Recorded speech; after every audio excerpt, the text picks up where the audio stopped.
सड़कों पर चलती गाड़ियां, चमचमाते शहर, सब कुछ अचानक ठहर गया था जब अरब कंट्रीज ने अक्टूबर 1973 में अरब-इजरायली वॉर के कारण क्रूड ऑयल के एक्सपोर्ट पर बैन लगा दिया था। आधी दुनिया थम सी गई थी। क्रूड ऑयल की कीमतों में अचानक कई गुना उछाल आ गई थी। पेट्रोलियम, डीजल और गैस के दाम आसमान छूने लगे थे। लोगों की जिंदगियां थम गई थीं। अमेरिका जैसे पावरफुल कंट्रीज की इकोनॉमी बर्बाद होने की कगार पर पहुंच गई थी। फैक्ट्रीज बंद हो रही थीं और बड़ी बड़ी ऑयल कंपनीज तबाह होने की कगार पर थी। इस इंसिडेंट ने दुनिया को एक्चुअल पावर ऑफ ऑयल के बारे में बता दिया था। और यहीं से लोगों ने समझना शुरू कर दिया था, जिस क्रूड ऑयल को ब्लैक गोल्ड कहा जाता है, हकीकत में उसका इंपॉर्टेंस रियल गोल्ड से कम नहीं है। लेकिन क्या आपने कभी सोचा है, आखिरकार क्रूड ऑयल सबसे पहले कहां और कैसे खोजा गया? कैसे लोगों की जिंदगी चलती थी जब सैकड़ों साल पहले ऑयल नहीं था? और कौन है जो ऑयल की कीमत को कंट्रोल करता है? ऑयल की हिस्ट्री बहुत पुरानी है। लाखों वर्षों में ऑर्गेनिक मैटर के हाइड्रोकार्बन्स में ट्रांसफॉर्म होने के कारण क्रूड ऑयल बनता है। आमतौर पर डिपॉजिट के रूप में दबा हुआ क्रूड ऑयल कभी कभी अर्थ की सरफेस पर दिखाई देता है। यही कारण है कि एशियंट टाइम से ही ह्यूमन सिविलाइजेशन को ऑयल का नॉलेज था। हजारों साल पहले इजिप्ट के एंसेटिटाइट का मानना था, ऑयल को किसी चोट पर लगाने से घाव जल्दी ठीक हो जाते थे। 347 सी में चाइना में क्रूड ऑयल के कुएं खोदे गए थे। इन कुओं की गहराई लगभग 240 मीटर तक थी और इन्हें बांस के खंभों से जुड़ी पूल्स को यूज करके ड्रिल किया गया था। लेकिन उस समय किसी को भी नहीं मालूम था, आगे चलकर यही क्रूड ऑयल ब्लैक गोल्ड के नाम से मशहूर हो जाएगा। इन कुओं से निकलने वाला गाढ़ा लिक्विड आसानी के साथ जलाया जा सकता था, इसलिए इसका यूज नमक बनाने में किया जाने लगा। कुएं से बैम्बू की पाइपलाइन बिछाकर यह ऑयल नमक के खेतों में पहुंचाया जाता था, जहां ऑयल से आग जलाई जाती थी और नमक इवेपरेट होकर बाहर निकलता था। जब यही क्रूड ऑयल 7th सेंचुरी में जापान में मिला, तो वहां के लोगों ने इसे जलने वाला पानी कहना स्टार्ट कर दिया। 9th सेंचुरी में अजरबैजान के आसपास कई जगहों से क्रूड ऑयल पानी की तरह बहा करता था। 12th सेंचुरी में जब इटालियन एक्सप्लोरर मार्को पोलो दुनिया घूम रहा था, उसे कैस्पियन सागर के किनारे बाकू नाम की जगह पर चारों तरफ ऐसा ही क्रूड ऑयल दिखा था। लेकिन इसके बावजूद 15th सेंचुरी तक इस ऑयल का किसी बड़े पैमाने पर यूज नहीं किया जाता था। यहां तक कि उस समय लोग इतना भी नहीं सीख पाए थे कि इस ऑयल का यूज करके रात में रोशनी की जा सकती थी। लोग रात में घरों से नहीं निकलते थे, और अगर किसी स्पेशल कंडीशन में किसी को बाहर निकलना होता था, तो उजाले के लिए अलग अलग देशों में different type of techniques use की जाती थी। उस समय लोग इस विशेष प्रकार की फिश और बर्ड्स को शिकार करके कई दिनों पहले ही घर में लाकर रख लेते थे और उन्हें सुखाकर जलाया जाता था, जिससे उजाला निकलता था। अमेरिका की साल्मन नाम की फिश और स्कॉटलैंड एवं आयरलैंड में पेट्रोल्स नाम की चिड़िया को कैंडल्स के रूप में उजाले के लिए जलाया जाता था। और फिर साल 1700 आते आते ऑयल निकालने के लिए वेल फिश का यूज किया जाने लगा। बड़ी संख्या में समुद्र से वेल मछलियां पकड़ी जाने लगीं और छोटे छोटे कारखाने बनाकर इनसे ऑयल निकाला जाने लगा। इस ऑयल से रोशनी जलाई जाने लगी और उसका यूज परफ्यूम और लुब्रिकेंट बनाने के तौर पर भी किया जाने लगा। इस वेल फिश से प्रोड्यूस होने वाले ऑयल पर अमेरिका की मोनोपोली थी, क्योंकि अमेरिका ने ज्यादातर अपने शिप्स वेल की तलाश में समुद्र में छोड़ रखे थे। उस समय वेल ऑयल इंडस्ट्री अमेरिका की 5th लार्जेस्ट इंडस्ट्री बन गई थी। 1846 में कनाडा के जियोसाइंटिस्ट अब्राहम गेसन ने उजाला करने के लिए एक नए ऑयल को खोज निकाला। अब्राहम गेसन ने ऑयल शेल, कोल और बिटुमन को रिफाइन करके ऐसा ऑयल बना लिया था जिससे आसानी के साथ आग जलाई जा सकती थी। इसका नाम केरोसिन ऑयल रखा गया था। केरोसिन ऑयल की रिसर्च से दुनिया के अंदर नया रेवोल्यूशन देखने को मिल रहा था। इस ऑयल को बनाने में कम रिसोर्सेस लगते थे, इसलिए व्हेल ऑयल के कंपैरिजन में इसकी कीमत भी 15 गुना कम थी, जिसका असर यह हुआ कि धीरे धीरे बड़े पैमाने पर केरोसिन ऑयल बनाया जाने लगा। कई कंपनीज इस ऑयल की मैन्युफैक्चरिंग में आने लगीं। इस केरोसिन ऑयल की मदद से रात में भी लोग सड़कों पर घूमने लगे थे, क्योंकि अब सड़कों पर लैंप लगने लगे थे। केरोसिन ऑयल के बाद भी इससे बेहतर ऑयल की तलाश जारी रहती है और साल 1858 से 62 किया था। इन्हीं दिनों जेम्स टाउनसेंड नाम का एक आदमी, जो कि एक बैंक का प्रेसिडेंट था, उसने इस पेट्रोलियम से पैसे बनाने के बारे में सोचा। इसके लिए उन्होंने येल यूनिवर्सिटी के जूनियर प्रोफेसर बेंजामिन सलीमन, जो कि एक केमिस्ट्री एक्सपर्ट थे, उनसे सॉल्ट वेल से निकलने वाले पेट्रोलियम की जांच और एनालिसिस करने को कहा। इस जांच के बाद काफी फेवरेबल रिपोर्ट सामने आई, जिसमें कहा गया कि अगर इस पेट्रोलियम सब्सटेंस को डिस्टिल्ड कर लिया जाए तो इससे वैल्यूएबल्स बनाए जा सकते हैं। टाउनसेंड को इस बात का ताजा था, इसीलिए टाउनसेंड ने अपने 2 और साथियों के साथ मिलकर पेंसिल्वेनिया रॉक ऑयल कंपनी को पहले ही फॉर्म कर रखा था, लेकिन इसके स्टॉक्स ज्यादा बिके नहीं थे। शायद अब तक लोगों को पेट्रोलियम, केरोसिन और पेट्रोल की कीमत और यूसेज का अंदाजा नहीं था। इसके बाद टाउनसेंड एडविन ड्रेक से मिलता है, जो कि एक रेल रोड में काम करने वाला एम्प्लॉय होता है। ड्रेक भी उन दिनों ऑयल क्वेस्ट में लगा होता है। टाउनसेंड ड्रेक से पेंसिल्वेनिया के ऑयल रीजन्स का दौरा करने की रिक्वेस्ट करता है और इसके बाद ड्रेक उन्हें कहता है कि क्रूड ऑयल से काफी फॉर्च्यून बनाया जा सकता है। इस न्यूज से इनकरेज होकर टाउनसेंड अपने पेंसिल्वेनिया रॉक ऑयल कंपनी के सारे स्टॉक्स ड्रेक को बेच देते हैं और ड्रेक को पेट्रोलियम वेल्स खोदने का काम देकर उसे एनुअली $1000 देने का वादा करते हैं। इसके बाद ड्रेक सेनेका ऑयल कंपनी नाम से कंपनी बनाते हैं। इस कंपनी का लार्जेस्ट शेयरहोल्डर भी ड्रेक ही होता है। मई में ड्रेक पेंसिल्वेनिया के टाइटसविल में चला आता है और यहां ड्रिलिंग करने का प्लान बनाता है। हालांकि यह काम आसान नहीं होता। जल्दी ही लोग ड्रेक को क्रेजी ड्रेक के नाम से पुकारने लगते हैं। ड्रेक इन बातों से दूर एक एक्सपर्ट ड्रिलर की तलाश में रहता है और यहीं उसकी मुलाकात एक ब्लैकस्मिथ से होती है, जिसका नाम विलियम स्मिथ होता है। उन दिनों विलियम पर डे 2.5 पेमेंट पर ड्रेक के लिए काम शुरू करता है। उसके साथ ही उसका एक 15 साल का बेटा भी इस जद्दोजहद में जुड़ जाता है। खुदाई के दौरान स्मिथ जब क्रीक में ड्रिलिंग कर रहे होते हैं, तब बार बार वाटर स्ट्रीम्स उस जगह पर आ जाती हैं, जिससे कि खुदाई में परेशानी बढ़ने लगती है। इस प्रॉब्लम को सॉल्व करने के लिए उन्होंने पहले तो इस पानी को पंप आउट करने की कोशिश की, लेकिन फिर लगा यह करना काफी मुश्किल है। इसके बाद स्मिथ और ड्रेक ने मिलकर कास्ट आयरन पाइप की मदद से सीधे बेडरॉक के अंदर ड्रिलिंग शुरू कर दी, जिससे कि पानी की स्ट्रीम ऊपर ही रह गई। इसके बाद इन्होंने स्टीम इंजन की सहायता से ड्रिलिंग की, लेकिन तब भी कुछ ज्यादा सक्सेस हाथ नहीं लगी।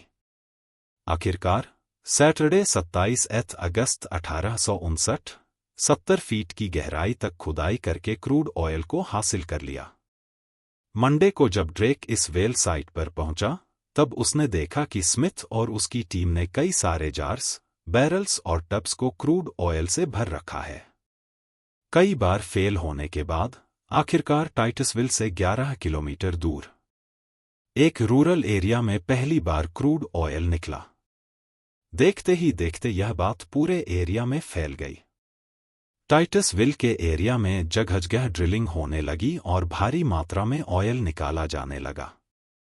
कुछ ही दिनों में यह पूरा शहर ऑयल सिटी के नाम से जाना जाने लगा।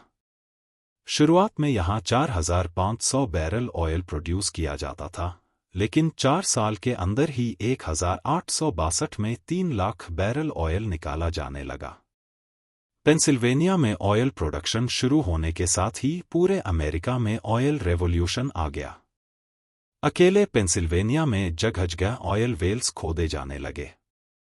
धीरे धीरे कैलिफोर्निया, ओक्लाहोमा और टेक्सास में भी कच्चे तेल के कुएं खोदे जाने लगे। इन तीनों स्टेट से ही अमेरिका में लगभग 26 मिलियन बैरल्स कच्चा तेल निकाला जाने लगा। 1900 आते आते यह प्रोडक्शन एनुअली लगभग 64 मिलियन बैरल्स हो गया था। इसके साथ ही यहां more than 200 oil by products जैसे कि स्टोव फ्यूल, लुब्रिकेंट्स और केरोसिन की भी प्रोडक्शन और मार्केटिंग शुरू हो गई। देखते ही देखते अमेरिका दुनिया का इकलौता सबसे बड़ा ऑयल प्रोड्यूसर बन गया। अमेरिका के अंदर तेजी के साथ ऑयल का बढ़ता बिजनेस देखकर दुनिया भर के सभी देशों में ऑयल की खोज शुरू हो गई थी। हर कंट्री चाहती थी कि काश उसके यहां भी ऑयल निकल आए।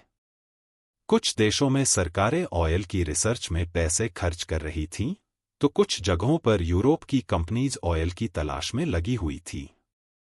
20 सेंचुरी की शुरुआत होते ही ऑयल की यह तलाश मिडिल ईस्ट के अंदर पहुंच चुकी थी। ब्रिटेन के जियोलॉजिस्ट जॉर्ज बर्नार्ड रनल्स ने लगातार 10 सालों तक पर्शिया के अलग अलग हिस्सों में जाकर ऑयल की पॉसिबिलिटीज तलाश की थी। और आखिरकार 1908 में पर्शिया, यानी आज के ईरान के अंदर भी क्रूड ऑयल मिल गया था। क्रूड ऑयल मिलने के कारण इस पूरे एरिया में एंग्लो पर्शियन ऑयल कंपनी, जो कि एक ब्रिटिश कंपनी थी, उसका मोनोपोली हो गया। यह कंपनी ऑयल को रिफाइन करके दुनिया के और देशों में सप्लाई करती थी। आगे चलकर इस कंपनी के ज्यादातर शेयर्स ब्रिटिश गवर्नमेंट ने खरीद लिए थे। इसलिए ईरान से निकलने वाले क्रूड ऑयल का सारा प्रॉफिट ब्रिटिश गवर्नमेंट को जाने लगा। ब्रिटिश कंपनी की इस हरकत से ईरान ब्रिटिशर्स के खिलाफ खड़ी हो गई और दोनों देशों के बीच कॉन्फ्लिक्ट स्टार्ट हो गया। इस कॉन्फ्लिक्ट को सुलझाने के लिए आखिरकार एंग्लो पर्शियन ऑयल कंपनी और ईरान के बीच 1933 में एक एग्रीमेंट साइन हुआ, जिसमें कहा गया ब्रिटिशर्स ईरान को एक निश्चित पैसा देंगे और बदले में 60 सालों तक ईरान उसके बिजनेस में दखल नहीं देगा। और इस तरह से ईरान के आसपास क्रूड ऑयल पर पूरी तरह से ब्रिटिशर्स का कब्जा हो गया। लेकिन ब्रिटिशर्स की यह मनमानी ज्यादा दिनों तक नहीं चली।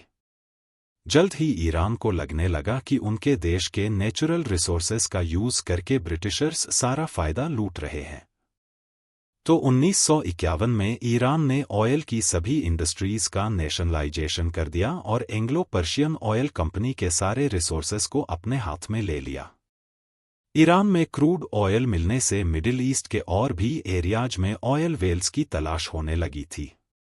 और इसी तलाश में 1938 में एक American company, Arabian American oil company, जिसे इन शॉर्ट अरामको कहा जाता है, सऊदी अरेबिया पहुंच गई। सऊदी अरेबिया, जहां चारों तरफ डेजर्ट ही डेजर्ट दिखाई देता था, उस समय इस देश को दुनिया के सबसे गरीब देशों में से एक माना जाता था। सूखे डेजर्ट पर फसल के नाम पर केवल खजूर पैदा होते थे। ज्यादातर लोगों को मजदूरी करने के लिए दूसरे देशों में माइग्रेशन करना पड़ता था। देश के अंदर थोड़ी बहुत इनकम मक्कामदीना में आने वाले इस्लामिक टूरिस्ट से हो जाती थी, लेकिन इससे एक अच्छी जिंदगी गुजारी जा सके इतना वेल्थ इनके पास नहीं था। फर्स्ट वर्ल्ड वॉर खत्म होने के बाद ही न्यूजीलैंड के mining engineer major Frank Holmes ने सऊदी अरेबिया में ऑयल पाए जाने की पॉसिबिलिटीज बताई थी। कई साल अलग अलग जगह पर ऑयल ढूंढा गया, लेकिन सक्सेस हाथ नहीं लगी थी।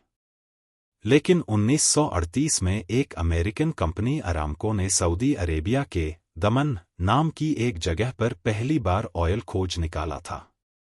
हैरानी की बात तो यह थी कि जहां भी कंपनी ड्रिलिंग शुरू करती, पूरे इलाके में ऑयल ही ऑयल निकलता गया। पूरे इलाके में कुओं की ड्रिलिंग शुरू हो गई। ऑयल को एक जगह से दूसरी जगह रिफाइनरी के लिए ले जाने के लिए ट्रांसपोर्ट लाइंस बिछाई गईं। 1944 में इन पूरे एरियाज में ऑयल निकालने की जिम्मेदारी अरामको को दे दी गई। और फिर इससे सऊदी अरेबिया का पूरा नजारा ही बदल गया। भूख और गरीबी से कंगाल सऊदी अरेबिया देखते ही देखते अमीर बन गया। सऊदी अरेबिया की जल्द ही ऐसी तरक्की हुई कि यह देश दुनिया के अमीर देशों की सूची में पहुंच गया। महंगी महंगी गाड़ियां यहां रहने वाले लोगों का शौक बनती गईं। एक रिपोर्ट के अनुसार 2016 तक सऊदी अरेबिया में 90 बिलियन बैरल ऑयल निकाला गया। और ऐसा गैस भी लगाया गया कि अभी भी सऊदी अरेबिया में 2014 के रिपोर्ट्स के अनुसार प्रूव्ड रिजर्व में 267 बिलियन बैरल्स क्रूड ऑयल मौजूद है। इसी तरह से 19वीं सेंचुरी के आखिरी तक रशिया जैसे कई देशों ने भी क्रूड ऑयल खोज निकाला था। दुनिया के जिन देशों में क्रूड ऑयल की खोज हुई, वहां ऑयल उन कंट्रीज की इकोनॉमी का एक बेस बनता गया। हर कंट्री चाहती थी कि वह ज्यादा से ज्यादा ऑयल निकाले और दुनिया भर में एक्सपोर्ट करे, जिससे कि उसकी जीडीपी बढ़ती चली जाए। एक समय ऑयल की सप्लाई ज्यादा थी और उसकी डिमांड कम, इसलिए ज्यादा एक्सपोर्ट करने के चक्कर में एक देश दूसरे देश के कंपैरिजन में कम डॉलर में भी क्रूड ऑयल एक्सपोर्ट करने को तैयार थे। अब इस ज्यादा एक्सपोर्ट के चलते उन देशों में कंपटीशन बढ़ने लगा जहां ऑयल काफी मात्रा में मौजूद था। इस बढ़ते कंपटीशन के कारण इन सभी ऑयल एक्सपोर्टिंग कंट्रीज को लॉस होने लगा। तो सितंबर 1960 के बगदाद कॉन्फ्रेंस में 5 कंट्रीज ने मिलकर एक ग्रुप बनाया जिसका नाम ओपेक यानी organisation of the petroleum exporting countries रखा गया। शुरुआत में इसमें Venezuela, Saudi Arabia, Kuwait, Iraq और ईरान जैसे ऑयल प्रोड्यूस करने वाले कंट्रीज शामिल थे। बाद में इसमें 8 देश और जुड़े और ओपेक मेंबर्स की संख्या बढ़कर 13 हो गई। ओपेक के मेंबर कंट्रीज के अंदर ऑयल कितना प्रोडक्शन करना है और इसे किस प्राइस पर एक्सपोर्ट करना है, यही ऑर्गेनाइजेशन तय करता है। हालांकि रूस और अमेरिका ने खुद को ओपेक से अलग ही रखा और इन्होंने कहा कि हम अपने ऑयल का प्राइस खुद ही डिसाइड करेंगे। हालांकि बाद में दिसंबर 2016 में ओपेक ने 10 नॉन ओपेक देशों के साथ एक एग्रीमेंट कर लिया था, जिसमें रूस और कजाकिस्तान जैसे देश शामिल थे। और इस तरह से ओपेक को ओपेक प्लस कहा जाने लगा था। जैसे जैसे दुनिया के अंदर ऑयल का प्रोडक्शन बढ़ता जा रहा था, इसके यूज के लिए मशीनरी और गाड़ियां भी काफी तेजी के साथ बढ़ती जा रही थी। इंडिया के अंदर भी बड़ी बड़ी कार्स इंपोर्ट की जा रही थीं, लेकिन लोगों को अंदाजा नहीं था कि यह कहानी एक नया मोड़ लेने वाली है। अक्टूबर 1973 में एनर्जी क्राइसिस आ गया। हालात कुछ ऐसे हो गए थे कि इंडिया की सड़कों पर ब्यूस और इम्पालास जैसी बड़ी बड़ी अमेरिकन गाड़ियां बंद हो गईं और उनकी जगह गिनी चुनी फिएट और स्टैंडर्ड हेराल्ड जैसी गाड़ियां दिखने लगीं। वर्ल्ड वॉर 2 के बाद दुनिया में 2 बड़े बड़े ऑयल क्राइसिस हुए हैं। पहला ऑयल क्राइसिस 1973 में हुआ, जब ओपेक के अरब कंट्रीज ने अमेरिका, जापान और वेस्टर्न यूरोप को ऑयल एक्सपोर्ट करने से मना कर दिया। उन दिनों यह देश दुनिया के टोटल क्रूड ऑयल प्रोडक्शन का आधा हिस्सा कंज्यूम करते थे। हालांकि यह फैसला इन्होंने रातों रात नहीं लिया, बल्कि उन दिनों यम किप्पर वॉर चल रहा था, जिसमें सीरिया और इजिप्ट इजराइल के खिलाफ लड़ रहे थे। अरब कंट्रीज हमेशा से ही इजराइल के अगेंस्ट रहे हैं, लेकिन वेस्टर्न कंट्रीज अमेरिका और जापान इस युद्ध में इजराइल को सपोर्ट कर रहे थे। और इसी बात की नाराजगी दिखाते हुए ओपेक ने इन देशों पर ऑयल एक्सपोर्ट एम्बार्गो लगा दिया था। शुरुआत में बहुत हद तक यह ban Canada, Japan, Netherlands, UK और यूएस तक ही लिमिटेड था, क्योंकि यही कंट्रीज खुलकर इजराइल का सपोर्ट कर रहे थे। लेकिन धीरे धीरे इसे एक्सटेंड कर दिया गया। बाद में पुर्तगाल और साउथ अफ्रीका जैसे कंट्रीज को भी इसमें शामिल कर लिया गया और वहां ऑयल सप्लाई रोक दी गई, जिसके कारण अमेरिका जैसे सुपर पावर के अंदर भी रिसेशन आ गया था। हालांकि यह कॉन्फ्लिक्ट 3 हफ्ते के करीब ही चला, लेकिन इस कॉन्फ्लिक्ट का पूरी दुनिया पर जो इम्पैक्ट था वह अनएक्सपेक्टेड था। ग्लोबली इस ऑयल क्राइसिस का इतना गहरा इम्पैक्ट हुआ कि 4 महीने के अंदर अंदर, यानी कि मार्च 1974 में जब यह बैन खत्म हुआ, तो ऑयल की कीमतें $3 पर बैरल से बढ़कर लगभग $12 पर बैरल तक पहुंच चुकी थीं। इसी दौरान 1974 में यूनाइटेड स्टेट्स ने 30 ऐसे डेवलपिंग कंट्रीज की लिस्ट तैयार की थी जो कि इस ऑयल क्राइसिस से सबसे ज्यादा अफेक्टेड थे।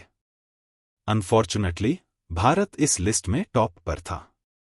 सिचुएशन इसके बाद सुधरती कि इसके कुछ साल बाद ही 1979 में एक और बड़ा ऑयल क्राइसिस हुआ, जिसका मेजर रीजन ईरान में हो रहे ईरानियन रेवोल्यूशन था।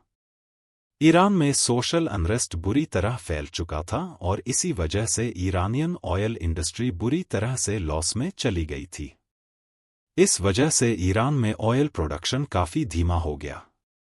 ऑयल के कम प्रोडक्शन होने की वजह से सप्लाई चेन में डिमांड काफी बढ़ गई और इसी वजह से ऑयल की कीमतों में बड़े लेवल पर इंक्रीमेंट हो गया। इसके बाद ही ईरान इराक वॉर शुरू हो जाने के कारण स्थिति और खराब हो गई। 1981 में तेल की कीमत $32 प्रति बैरल पर चली गई थी। साल 2020 में क्रूड ऑयल के प्राइस अचानक नेगेटिव हो गए और हिस्ट्री में ऐसा पहली बार हुआ था। जो ऑयल अप्रैल 2020 में $18 पर बैरल के हिसाब से मिल रहा था, वही ऑयल मई 2020 तक 37 पर बैरल पहुंच गया था। अचानक क्रूड ऑयल के प्राइस में आई यह गिरावट का मेन रीजन था कोविड पैंडेमिक।